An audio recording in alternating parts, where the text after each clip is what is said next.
Okay, guys, we are live. Hit the like, hit the share, give us a sub, show us some love. I was going to say. I have a legend with me today. Big Liverpool fan, of course. We all know that he's a big Liverpool fan. But what you might know, and a lot of people mightn't have TikTok, do have TikTok. This is a TikTok sensation beside me here. Andy Cantwell, absolute sensation. We're going to talk about how he became a sensation.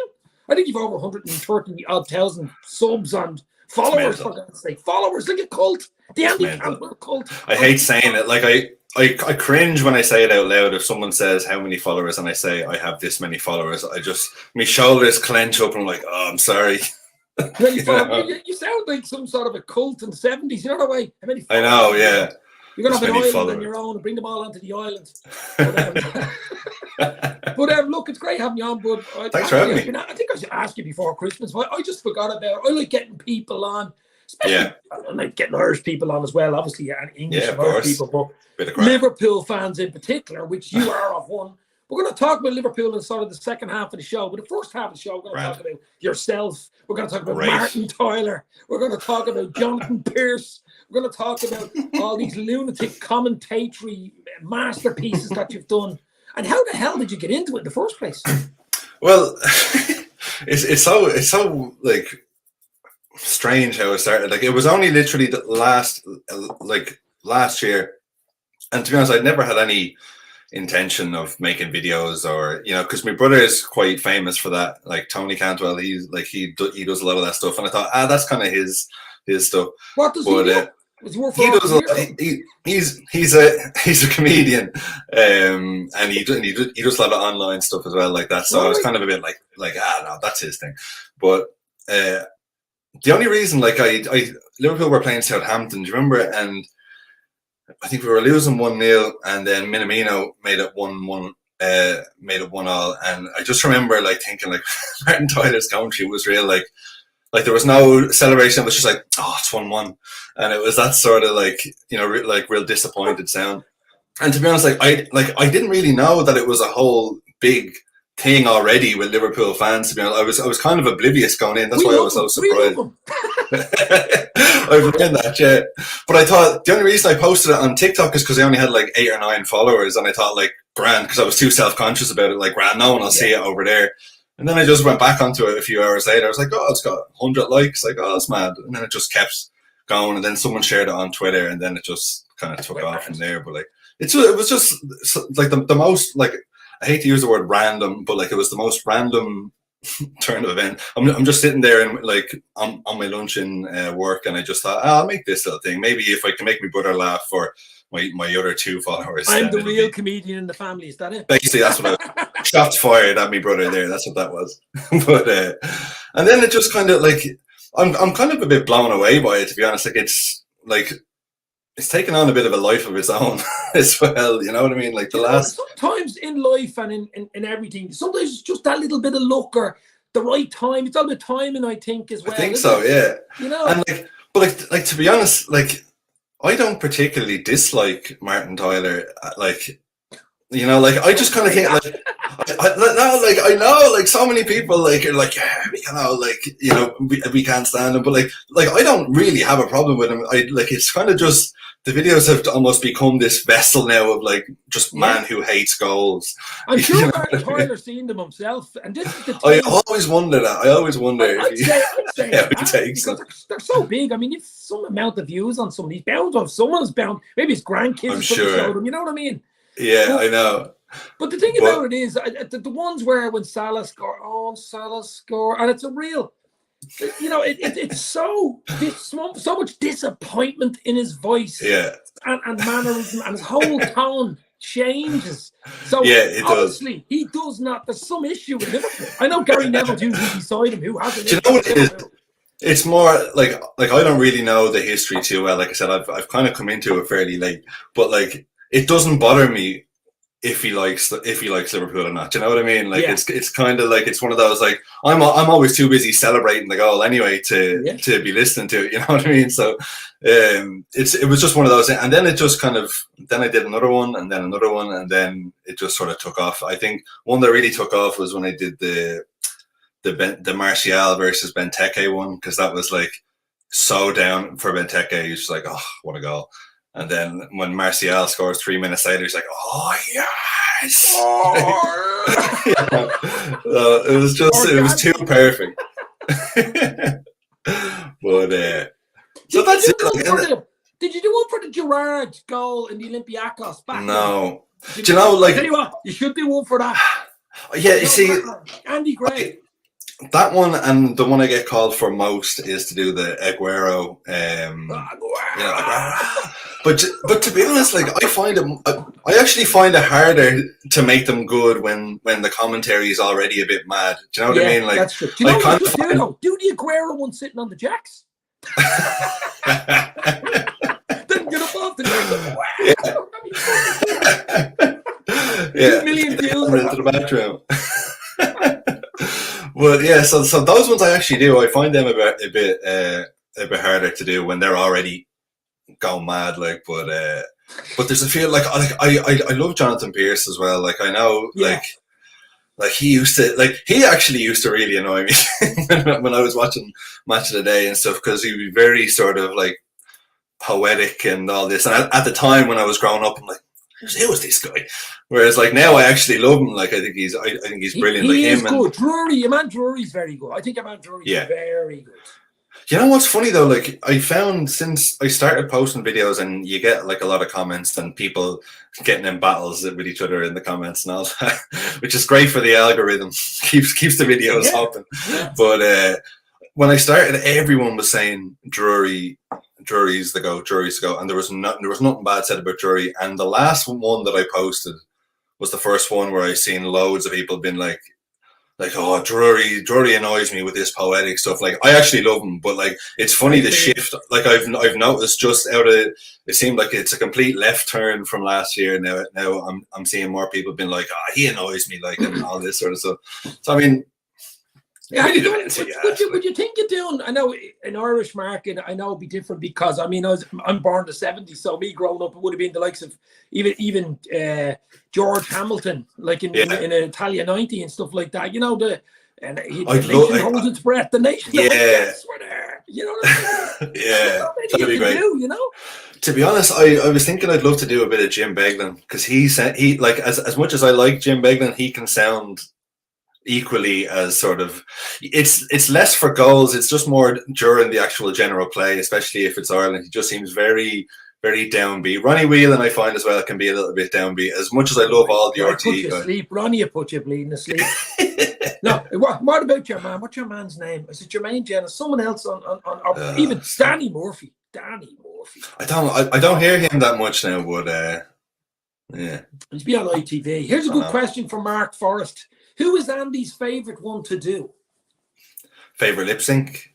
Yeah. I presume he means lip sync. My wife.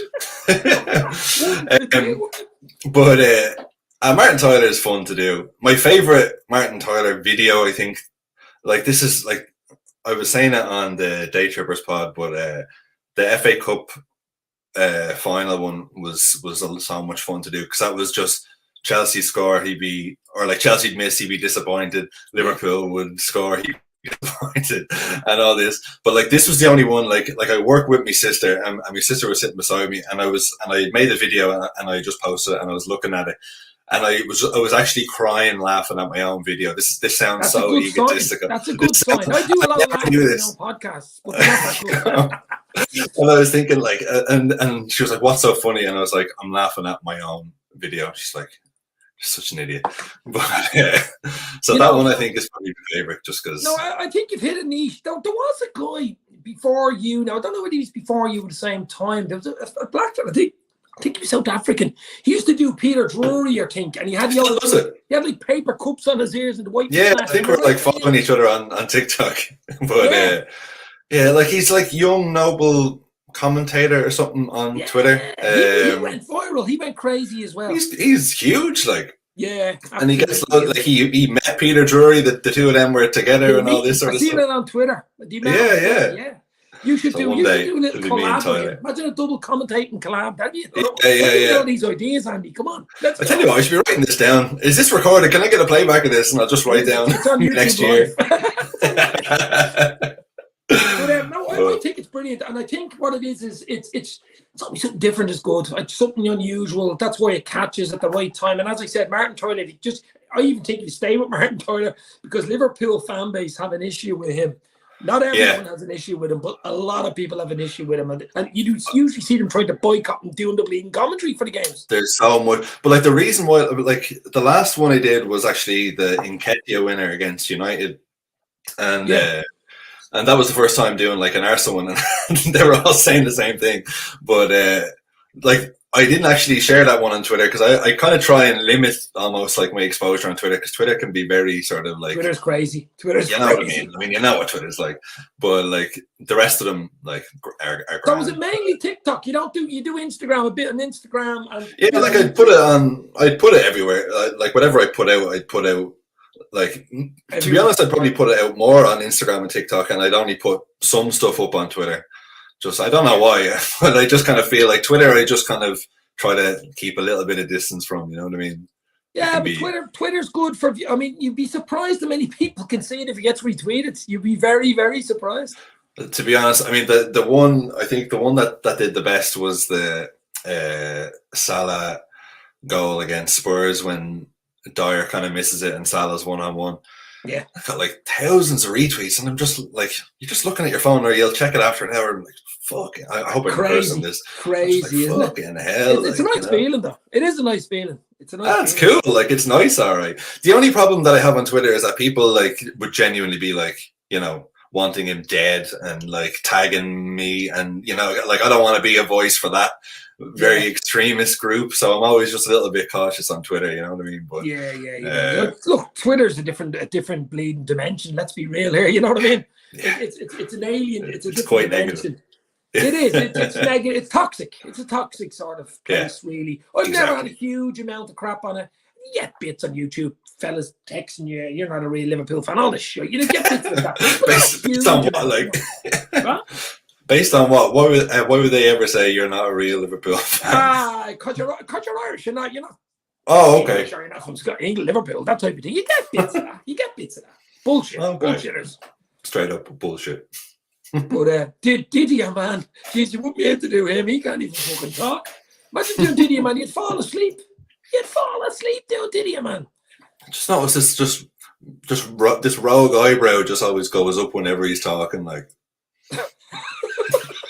Didier, man. Next time he's talking, just watch it, and you'll just see like this eyebrow. See the eyebrow. Just raises. Yeah, based on nothing. I do. But, no, I think it's brilliant. Absolutely brilliant. Keep it going. You never know where it'll bleed and lead to. You'll be doing your own stand-up show with your brother soon, might you see? No, I don't want that. I let him that. I wouldn't. The stage would not appeal to me. I'll put the link down in the description for anybody who's watching this on repeat anyway, for your TikTok and your YouTube or your Instagram or whatever, you know, so they can check it out. I'm sure you probably know you already. You're famous at this stage, so you know we don't need to know that. enough of the Andy Cantwell show and the TikTok sensation. Let's talk about Liverpool. I mean, okay. As a kid growing up, there's the dog, just like the BBC ad. Dogs walked in, yeah. Remember the kid comes in the door. The kid comes in the door live on BBC. I'll just pretend like nothing's happening. Just try and hoosh him away. But so how did you, or when did you become a Liverpool fan? Was it an organic sort of thing? Your dad, your granddad, your auntie? It was actually my cousins. We had like our cousins were just a little bit older and a little bit cooler than me and my brother when we were like, I think I was about maybe 6 or 7, and they were big Liverpool fans. And we just kind of just got into it by them, and then it was behind. And then I just realized, oh, actually, our whole family's a Liverpool fan. So it was around like maybe 90, 95, 96. One of my first memories was when I remember that last game of the season when Blackburn versus United. Well, Blackburn versus United for the title. Yeah, but Blackburn played Liverpool, and they were playing Liverpool. United played West Ham. Yeah, and I remember that when Blackburn scored against Liverpool, like me aunties would be like no, because they didn't want United to win. I remember thinking like watching it. Yeah, no, sorry, when Liverpool scored against Blackburn. I watched that in Queen's pub. Good pub. Yeah. But I remember thinking like, why are they giving out that Liverpool just scored and all this, and then you learn, oh, it's not because that means United win, and then you learn all about the sort of the rivalry and all that. So that was kind of it. 95, 96, I think was probably the start. But no, look, what about you? I'm a little bit older than you. I would have been about 85, 86 when I started following them.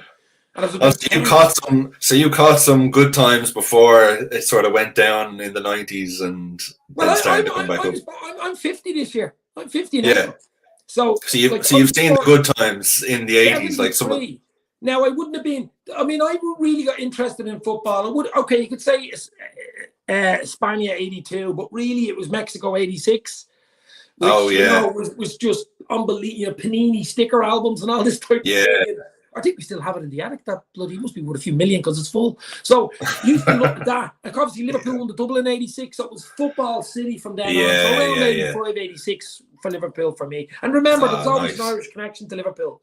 Of all the clubs in England, Liverpool, Dublin, real port cities, sister cities, if you want to call them that, going back into Victorian times and stuff. So there was always a connection there. Plus, they were a good side. They were a damn good side.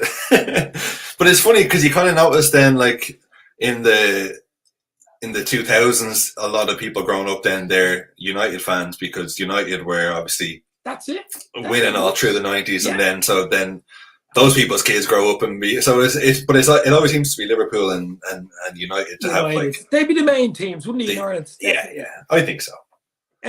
So the current side, I mean, obviously Klopp came in October 2015 and basically turned us around. I mean, we were sinking ship back in 10, 12 years ago with the Cowboys, Hicks and Gillette and stuff like that. Absolutely. I mean, people don't realise, if you go back, as you were saying, going back to the 90s, we were a bit of a shit show at times. You know, we got to a few finals, of course. We won the Champions League in 2005, but got to the final in 07, and a lot of people forget about that. We were beaten in the final in 07 by Milan again, Inzaghi. But that was tough. We've had a few fallow times. We're having a fallow season. We're not having a great season this season. I still think Klopp can turn it around. We need investment. We need players. Don't mention FSG, but you know what I mean.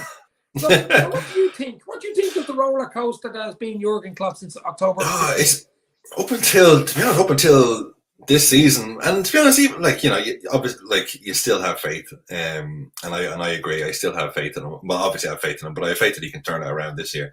But I just remember when he came in 2015, it just seemed meant to be. You know what I mean? Just one of these special times when you know that he wants to come here, and you know that we want him, you know, and it just seemed like he was holding out for Liverpool, there was clubs interested in all that. And it's funny because I remember at that time, I think Mourinho was Chelsea manager, and he was going off the rails at the time.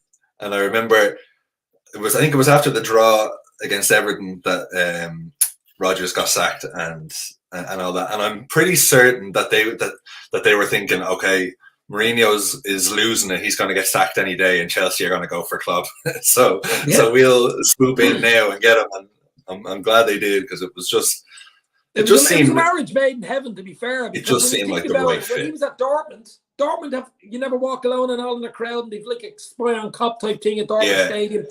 Similar type of city as Liverpool, socialist. You know, it's sort of similar DNA basically between Dortmund and Liverpool. And to me, it was the perfect marriage, just perfect. I know United were interested in that. Was a Disneyland project. Apparently, that's why he didn't want it. He didn't want Disneyland. He didn't want He wanted more like Butlins or Mosley, so we could build it up into a bleeding magnificent theme park and a roller coaster. That's Liverpool, you know. But I mean, I still think Klopp's the only one. Well, the closest that we've had to Shankly DNA, just the way he speaks. 100%. You know, oratory and stuff like that. I still something. You know, we'd be watching the match in the house, and then you'd be going about your business.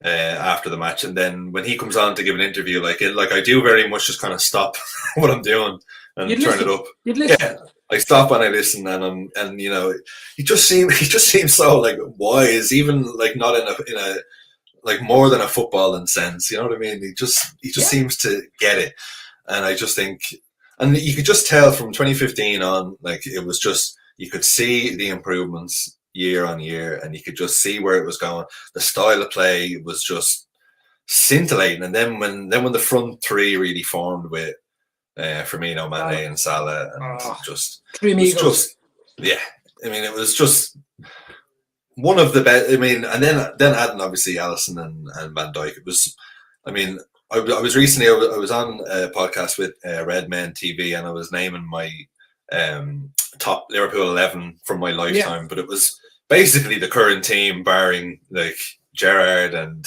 what was it? You know, what do you remember your best team in your mind? Like your best 11?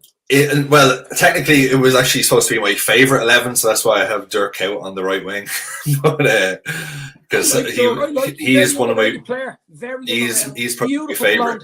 Beautiful blonde hair. Go on. Yeah, he did, and he's probably like my favorite Liverpool player. Like in the last, where he certainly was at that time. But it was basically the current team. It was just Alisson, Van Dijk, Carragher, Trent, Robbo, Gerrard, Alonso. Who else was there? Suarez. Salah in there, did you? Salah, Suarez, Fowler? and Fowler I had as well. Or maybe Torres. Yeah, I mean, no, I had Torres and I swapped him for Fowler. But it's tough. It was a very. It's exactly. I mean, Liverpool we've been fucking.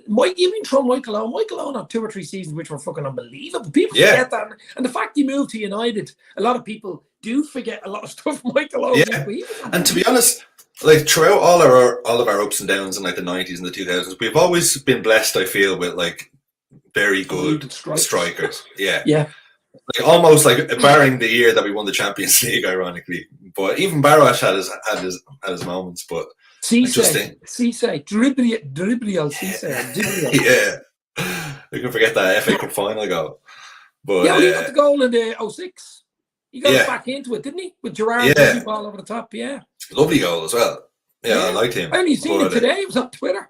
It was class. He was class. But we've always been blessed with that. But then just putting, I think Alisson is probably my favourite signing in the last 15, 20 years that we've had. I just adore him. I just think he is like, I've never been so sure of my keeper in like a one-on-one situation. Do you know what I mean? Whenever it gets down to it, or there's a one-on-one chance, like, whereas in previous years I'm like goal, but now you're just like, you know, you kind of have faith, and plus he scored a header, like to get us. Like, do you remember what? Did the commentary for the header? Come on. I actually did the Brazilian commentary for the header, where I lip synced Brazilian. Brazilian? It was pretty good. I don't know what I was saying, but I think I got it down. It was one of the first ones, but yeah. So I just think he's world class. He's changed. What the fuck just happened there? And like the fact that we needed that goal to get at the time to get into the Champions League, and it was literally, or else we might not have got top 4. Yeah. Last kick of or last moment of the game. Then you think of that Napoli save that, like, you know, if he hadn't made that save, we wouldn't have gone on basically won to win the it. Champions League. Yeah. So like, I just think he can. The value that he's given the club already has just been unbelievable. So yeah. So when he makes a mistake, which all goalkeepers make mistakes, but usually it's a goal when the keeper makes a mistake. Like the whole world bleeding ends nearly. You know what I mean? He's banked enough goodwill that he can make 10 more howlers, and I wouldn't think about it. Like, all right, shake it off. It's a big fella. I actually interviewed his coach last June, John Ochterberg, and how was that? Oh, great, John. John chat to John nearly before every game on Instagram, and like. He was saying it like he couldn't believe it. I mean, obviously he knows how good Alisson is because he trains him every fucking day. And I was saying to John, imagine going into work. Imagine me going into work every day. I'd be whistling going into work. I'm going to be working with Alisson, Kelleher, Caoimhe Kelleher, you know, Adrian, and Klopp is me boss at lunchtime. Imagine going into work and saying something like that. How mad is that? Fucking unbelievable. Caoimhe Kelleher actually followed me on Instagram recently, so I wonder if he's shown the squad some of the goals. Well, they're all media savvy now, or they have to be. I know, because they all have Instagram accounts and TikTok. You know, they all have their own stuff. So I wouldn't be surprised, because I mean, they're all. John Ochterberg likes everything. He's always everywhere. Yeah, he's very active. Watching. I said Klopp even watches the odd time. I mean, I say he does. And what did he say? What did he say about Alisson when you were talking to him? Was he just basically confirming how brilliant he was? It's on YouTube. I'll send it to you. Yeah, I'd like to see that. On YouTube. Yeah, it's about 40 minutes long or whatever. Just chatting, just talking about, you know, young Kelleher, how good goalkeeper he is, and how he came to the club. He came from Holland, and he played for Tranmere Rovers. Had a few seasons with them under John Aldridge and stuff like that, and then got the job under Kenny in 2010, and never looked back. Just by luck, like you're saying, about luck, bits of luck being in the right place, right time, right place, right time. And it just grew from there. And he's a quiet lad. He was a good goalkeeper, obviously himself and stuff, and he just does that type of football where Liverpool like playing in the feet. All keepers have to be nearly be good at five-a-side. Isn't that what it's true, City, isn't it? To be fair, same at Man City. To be fair, Ederson's is good. It means Brazil. Brazil's number 2. Alisson's number 1. I know.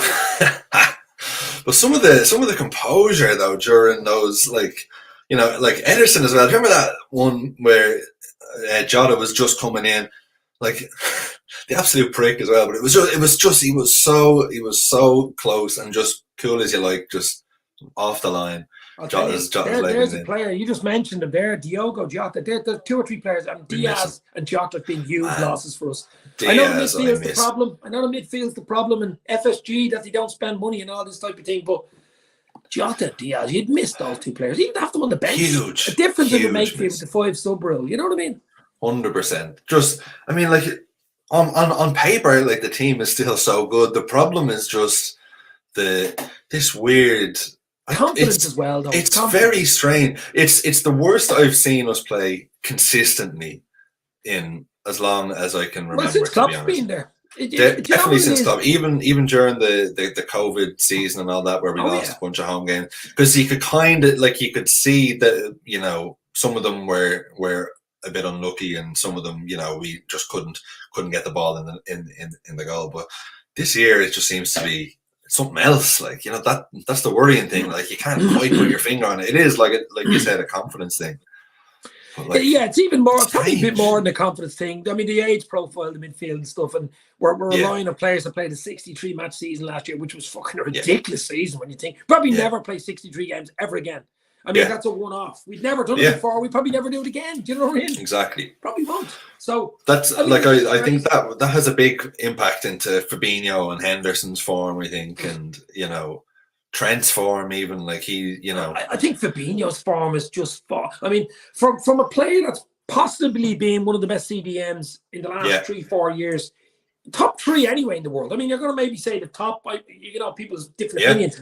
But for me, and I've said it in about 5 podcasts, Fabinho reminds me of Michael Jackson. He looks like he's moonwalking in midfield. In other words, he looks like he's going forward with the ball, but he's actually going backwards. He's moonwalking, baby. That's what he's doing. He's a moonwalking. Jackson 5 in midfield we have. Yeah. I mean, they're dancing around, they're moonwalking, but that there's nothing. It's too chaotic. There's no control. We've lost all the bloody control. And Liverpool's high tempo's gone out the window. I know he's trying something different with Keita, young Bjaticic, and what's his name, Thiago. It works, but I don't think that's a long-term thing. Because I mean, Naby Keita would be probably on the bleeding summer. And it's worrying how many people, first of all, are out of contract. There it is. I'll be checking that out. How many people are out of contract in the summer? Like, there's a lot of players, you know. Are you surprised at FSG, considering they're so good and the transfer committee and everybody in Klopp? They're like, there's everything has to be perfect. I mean, I did an interview last year with Thomas Gronemark, who's the Liverpool throwing coach, and he was telling me, and he travels all around the world. I mean, Atletico Madrid, he does throwing coaches it's like a contract thing. He'd go to Liverpool maybe every year or every 2 years for 2 or 3 weeks on a training camp doing the throw-ins. And he got Liverpool throw-ins from something like 28% to 90%. The year we won the league, by the way. So in other words, well, I mean, it's possession. When you have the ball, we used to give the ball away on the throw-in. You're giving possession. But you know what?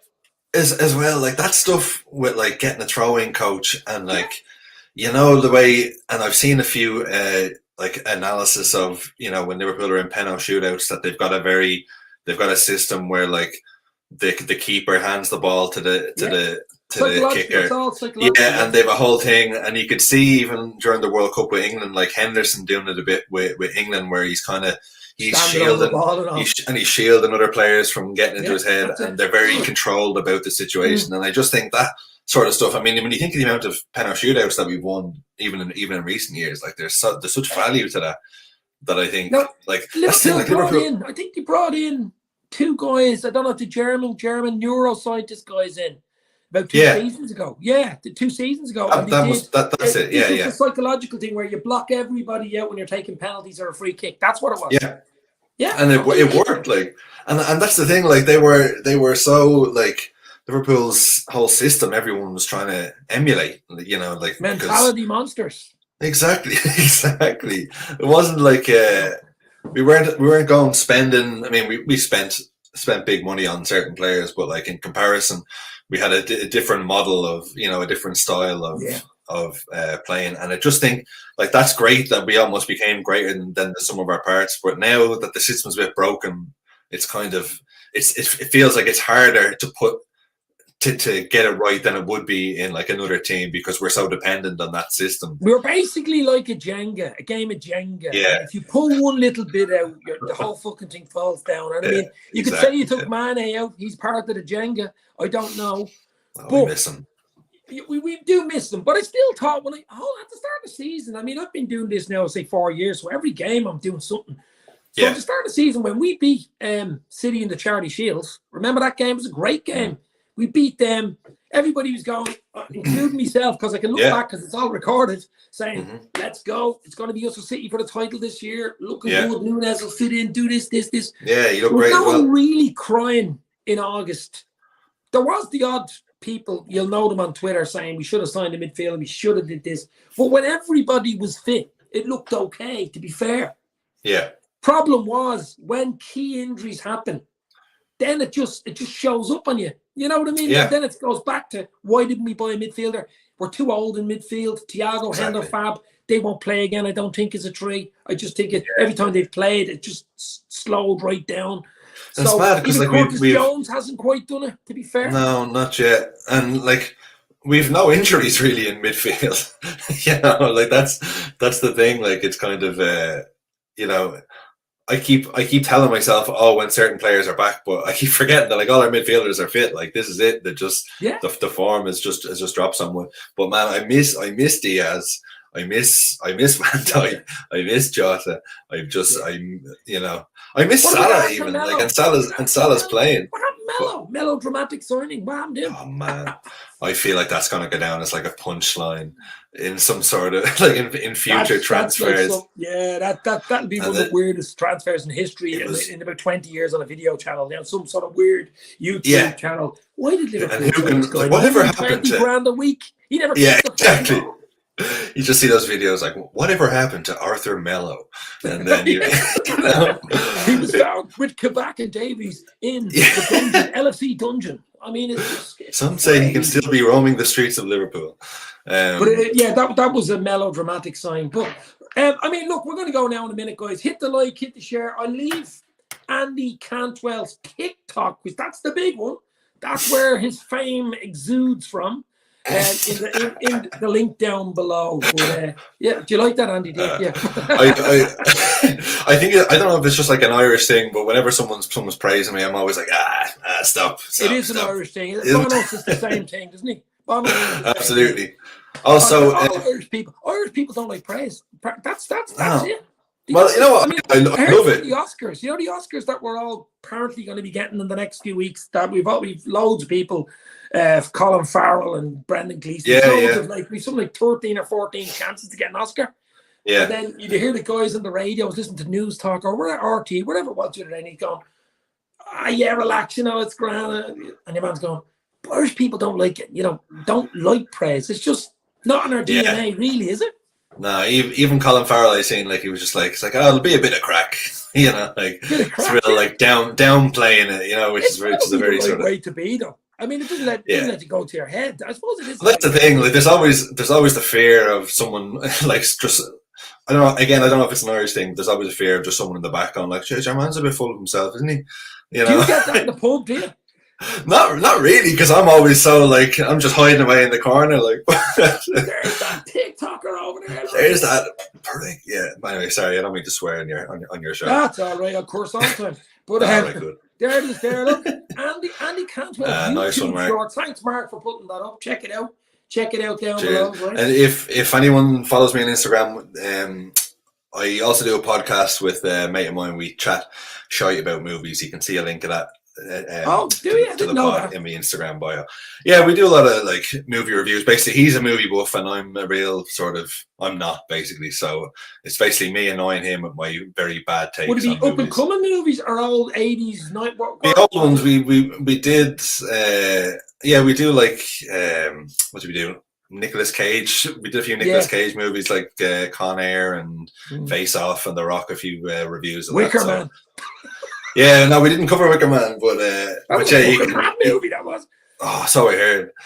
But you can find that on my Instagram bio if anyone cares about that sort of thing. They do. Yeah, no, it's good. It's good to diversify. I do like. I used to do an 80s, 90s night on, I'll say, Friday night with a few beers. But the problem was you'd get copyrighted because I'd be playing fucking Michael Knight, A-Team intro music, even on YouTube. I'm an 80s boy. Obviously, I used to love all the 80s programs and intros and stuff. But you couldn't upload it. You couldn't upload it. You could go live, but you couldn't. Because you'd be copyrighted straight away, Yeah, especially now on YouTube, you would. Oh, you would, yeah. Well, Andy, I think we leave it there. My little girl's telling me to shut up behind me there, so's mine. But I think we leave it there. Thanks to the chat. Hit the like, hit the share. As I say, there will be a description down below for Andy's TikTok, his Instagram, his YouTube. He's all over the place. He's everywhere. Andy Cantwell. TikTok sensation. Thank you very much for coming on, bro. Cheers, Dave. Thanks for having me. Cheers, guys. Thanks for the chat. Stay tuned. Big game on Saturday. Liverpool against the Wolves. Let's hope the Wolves are not howling and Liverpool can bring out the 3 points. I'll do something tomorrow night live with that. Probably with Keaton Ivan. A little look at the Wolves game. We need 3 points, don't we, Andy? We need 3 points. Let's beat 100%. Just give us. Just win. Just win. Please, just win. Cheers, guys. Stay safe.